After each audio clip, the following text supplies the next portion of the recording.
Þannig að Jonni hefur kannski komið svolítið óvart í ringunum, en líka Sólveig Lára og Susan í vörninni sem voru gríðarlega öflugar í hjartanu.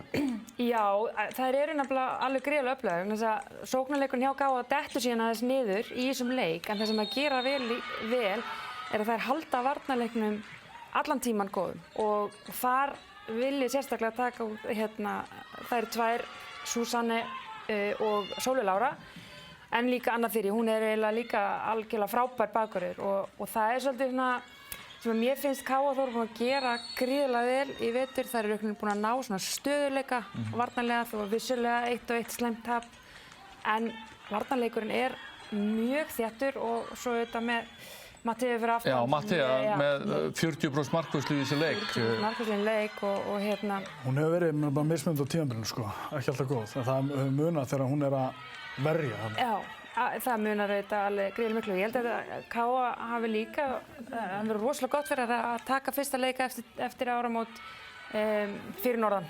með heimaleik og ná þessum sigri á móti ÍR sem auðvitað hefur verið að spila hrikalega vel á þessu tímabili. Rosalega sterkur sigur. En ÍR náði síðan að spila góða vörn í seinni hálfleik gegn 7-6, eða ekki? Jú, þær byrja að fara þarna í 5-1 vörn og með Katrínu Tinnu fyrir framan og það er svona, við höfum séð það áður í leikjum Káa Þórs, til dæmis fyrir haustamóti IBF, þegar liðin er að spila þessa 5-1 vörn og svona framleikindi, þá er það að lenda í veseni og það var ekki breyting á í þessum leik. Og ÍR nær þetta 3-0 kafla. Já, og ég held að það hafi farið svolítið liðið þá vegna þess að það keimlíkt og gerist í haust í leiknum þar sem í Skógarselinu þar sem að Káa Þór er með bara yfirhöndina allan leikinn og svo kastar sigurinn frá sér á bara örfáum mínútum og þetta kemur 3-0 kafli hjá ÍR þar sem að jafna leikinn eftir leikli hjá Káa Þór þar sem að hann var að reyna og fer þá einmitt í 7-6 er að reyna að aftur sér satt og er að reyna að bæta sóknarleikinn og þá kemur bara hrikalega slæmur kafli og það sem það er að jafna síðan í 18-18 og þá svona, já þá hugsa ég að hafi nú alveg farið Káa fólk.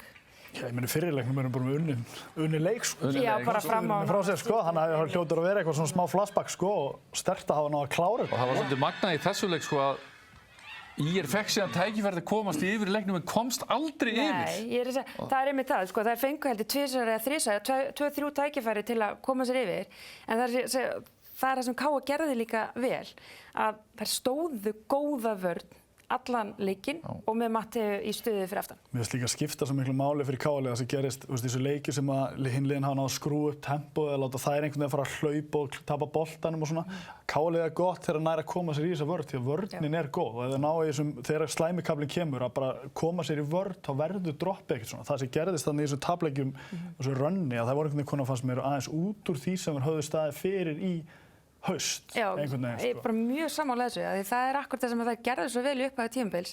Það er þessi varnarleikur sem við erum að tala en það eru líka svo agaða sóknarlega.